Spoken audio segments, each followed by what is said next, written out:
కృష్ణానది ఎగువ పరివాహక ప్రాంతాల్లో కురిసిన భారీ వర్షాల వల్ల శ్రీశైలం జలాశయం ఇప్పటికే నిండింది. అధికారులు గేట్లను ఎత్తారు. వరద నీటిని దిగువకు విడుదల చేస్తున్నారు. అటు నాగార్జున సాగర్లోనూ ఇదే పరిస్థితి నెలకొంది.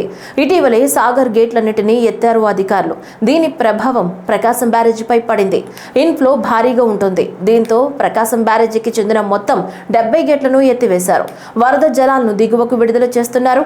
కృష్ణానదికు వరద ప్రవాహం ప్రకాశం బ్యారేజీకి చేరుకున్న కొద్దీ వరద నీటిని దిగువకు వదిలివేస్తున్నారు. అందరికీ నమస్కారం అండి.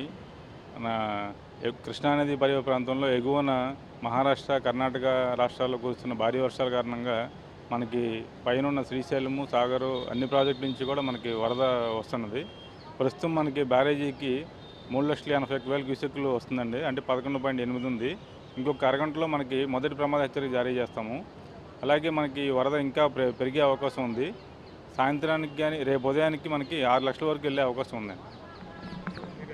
ఇక్కడ స్థానిక మన కృష్ణా జిల్లా కానీ, ఎన్టీఆర్ జిల్లా కానీ, గుంటూరు జిల్లా కానీ అందరూ కలెక్టర్లు కూడా వారితో మేము సమన్వయం చేసుకున్నామండి. అట్లాగే రెవెన్యూ వారు అందరూ కూడా కలెక్టర్ గారు చెప్పిన ఇన్స్ట్రక్షన్స్ ప్రకారం అందరం ఫాలో అవుతున్నాం. కెనాల్స్ ప్రస్తుతానికి కొంచెం వర్షం కారణంగా తక్కువ తీసుకుంటున్నాము. పూర్తి స్థాయిలో ఇంకా కెనాల్స్కి ఏమి తీసుకోవట్లేదు. సో కాలువలు అన్నీ కూడా తక్కువ స్థాయిలోనే వెళ్తున్నాయి.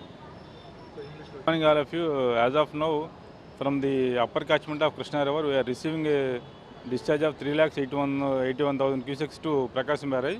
Within half an hour, we announced the first warning to the Prakasam barrage. Means that we reached 3,97,000 cusecs. So we are expecting that still it is rising. So by evening or by tomorrow, we expected to release 6 lakh cusecs from the barrage, 2 downstream.